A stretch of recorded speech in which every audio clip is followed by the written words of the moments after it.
So, believe it or not, we're still dialoguing around dietary law. But now that I know you're not a Hebrew Israelite, you're just someone who generally thinks keeping the Old Testament laws required by Christians. I think we can expand the conversation and into the law in general. And we can still touch on diet law. But like I said, because of I know a little bit more of where you're coming from, we'll just get into the law in general.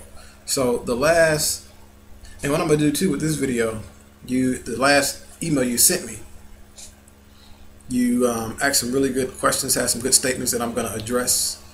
And you were coming from the book of Galatians several times. I think chapter 2, chapter 5, and chapter 4. So I think I'm going to make like 4 different videos. In each video, I'll deal with a different chapter in Galatians, because Galatians is a great book if you want to determine if Christians are bound by Old Testament law, or are Christians required to keep Old Testament law by God. So I don't want to make one long freaking video, so I'll just do probably 4 different ones. And in each video, I'll try and deal with 1, maybe 2 chapters. So the last email you sent, parts that stood out to me, was when you said, and I quote, "I don't believe that keeping the laws will save anyone and justify them in the eyes of God. For example, a Jewish person keeping said laws, but still not believing in Jesus, has not been saved. But I also don't believe that breaking them anytime you feel like it, because Jesus died for you, will get you into heaven." Okay, so first of all, putting the Jewish guy in this equation is not relevant. We're talking about 2 people who believe that Christ is Messiah and that he came to earth to redeem man from sin. That's what we're talking about. So that Jewish guy, you just pluck him out of there. We're talking about you and I, people like you and I in the same category. Furthermore, that statement is like you're saying 2 different things. You're saying, no, I don't believe keeping the laws will justify anyone, but I don't believe if you break them, just because Christ died for you, you get into heaven. Well, I mean, which one is it? Either Christians are required to keep the law, or they're not. My position is that old law is wiped out. That old law has been cast out. It's been wiped away. It's been nailed to the cross. It's been forgotten in Zion. That's my position on that old law. And Christ not only came to free man from sin, but he came to redeem or free Israel from that old law, because they were slaves to that law. That's my position. I think your position, I'm pretty sure your position is Christians are required to keep the law. And if we're required to do something by God and we don't, that's sin. So if that's your position, that's your position. And I'm going to conversate with you from that vantage point that you believe the Old Testament law is required for Christians to keep today. If that's not your position, let me know what it is. Then you said the yoke of slavery you refer to that they mention, I believe is talking about circumcision, sacrificing the things that men had added to the Sabbath commandment, and all of the washing of hands before this and that. It doesn't make sense to me how believing in the one true God, not using his name in vain, not worshiping idols, etc., could be referred to as a yoke of bondage. And then you quoted Galatians 5 and 2. Okay. The yoke of slavery Paul was talking about that I told you in my last letter to you. I sound like an apostle in my last letter to you. But the yoke of slavery you're talking about that Paul mentioned, yes, he was talking about circumcision in the book of Galatians. But I'm going to do this little expose of Galatians, and you'll see that he was also talking about the law, period. Because again, Christ came to free man from sin and Israel from that old law. They were servants and slaves to that law. So the yoke of slavery was talking about circumcision and the law. Circumcision was part of the law. Remember, Christ said if you break any one of these commandments, you break the whole law. And at that time, the law was in effect. And Paul said, and I think this is in the book of Galatians, in fact, that if you try and keep one part of the law, you are a debtor, a servant, a slave to the entire law. So one part of the law, if you're trying to keep it, you got to keep the whole law. You're a slave to the entire law. So yoke of slavery wasn't just talking about circumcision. It was talking about the entire law. And also, I'm going to show you in the book of Galatians that Paul called the law more than just a yoke of slavery. He called it a whole lot worse than a yoke of slavery. And I'm going to share it with you. He said it was cast out, and he said a bunch of things about the law that, once you understand what he was saying, will kind of help you understand that, yeah, that old law, we need to let that go if we want to follow Christ. And hopefully in our conversations, we can get to the point to find out what it is you have to do to follow Christ. And that's where I ultimately want to get. Because like Paul told Israel, he told Jews, he said, my prayer for you, and I've told you this already, is that ye might be saved, because you have a zeal for God, but not according to knowledge. They were still trying to keep the law. And that's my same prayer for you. So hopefully when we get past this law thing, if we do prayerfully, we can get to the point where what is it that one has to do to be with Christ, to accept Christ, because it's not the law. If you're doing that, you're going to you actually separate yourself from Christ. And we'll see that here in a little bit. Okay, and the last thing you said, then I'll get into Galatians chapter 1, was he was talking to them about circumcision because someone was there telling them that they must be circumcised, and they had started to fall back into worship of false gods. Then you quoted Galatians 4, I believe, that says, howbeit then, when you knew not God, ye did service unto them, which by nature are no gods. But now after ye have known God, or rather have known of God, or rather are known of God, how ye turn again to the weak and beggarly elements, whereunto ye desire again to be in bondage. Then you said, I believe these are the same things he refers to as being nailed to the cross. All right.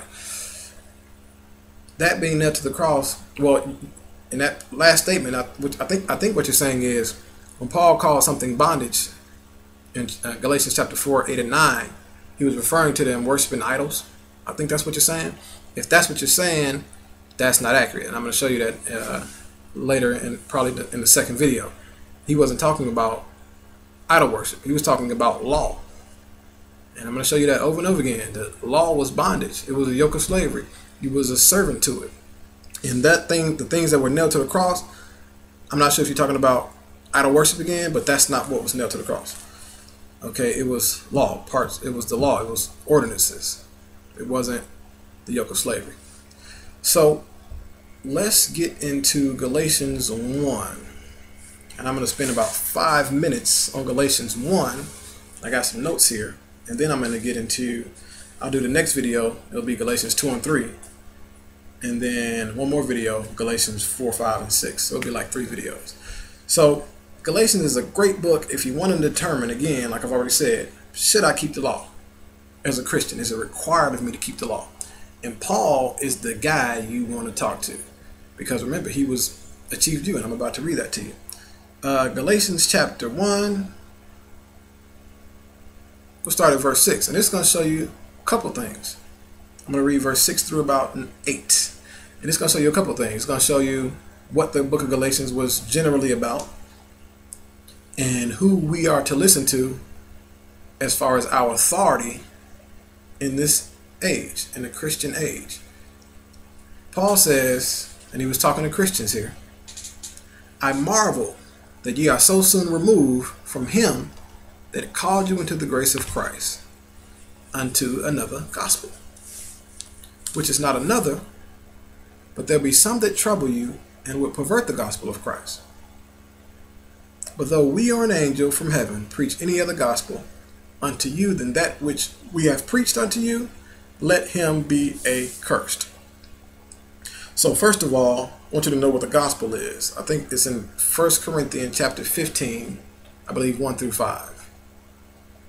Yeah, 1 Corinthians chapter 15, verses 1 through 5. And Paul, who's writing Galatians, tells you in Corinthians what the gospel is. And it's basically, in a nutshell, Christ's death, burial, and resurrection, and his kingdom, and the fact that Christians, or people that want to be redeemed from sin, can do it through Christ, through faith in Christ, not through the law. That's what the gospel is. And what Paul is saying, he's surprised that this Galatian church, these Galatian Christians, are so soon removed from that into another gospel. And the other gospel, as I'm going to show you, is keeping the law. The New Testament says Jews had gospel preached unto them. They had gospel preached unto them. But the gospel is a different thing. It's even a different word in the original transcripts. Gospel, having gospel preached to you, and the gospel is something different. The definite article the makes it a specific thing. And Paul spelled out what the gospel was in 1 Corinthians.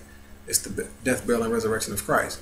So he's going to show you, I'm going to show you here in a little bit, that the other gospel was the law.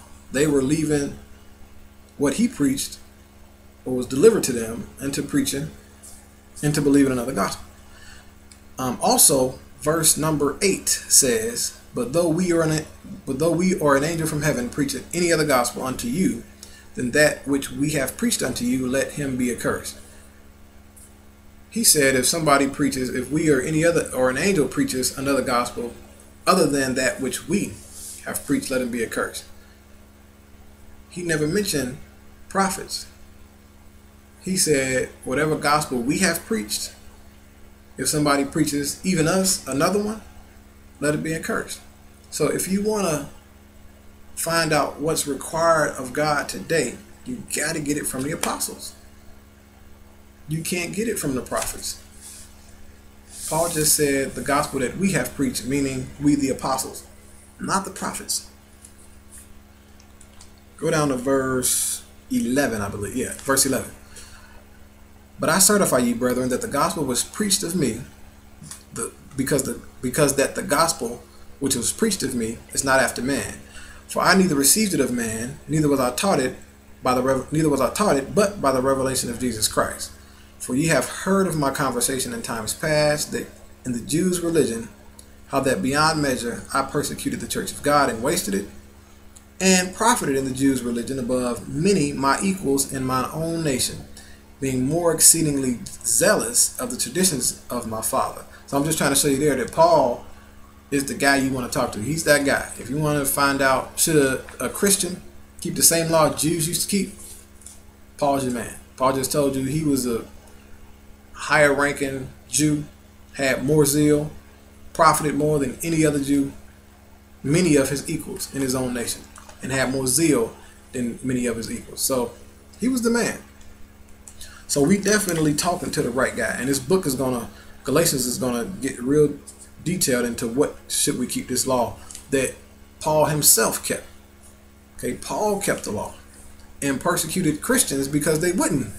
That's what he was doing. He was persecuting Christians for believing in Christ, and we'll see that. And I think you know that, so I don't have to deal with that at all. And verse 20, this is good.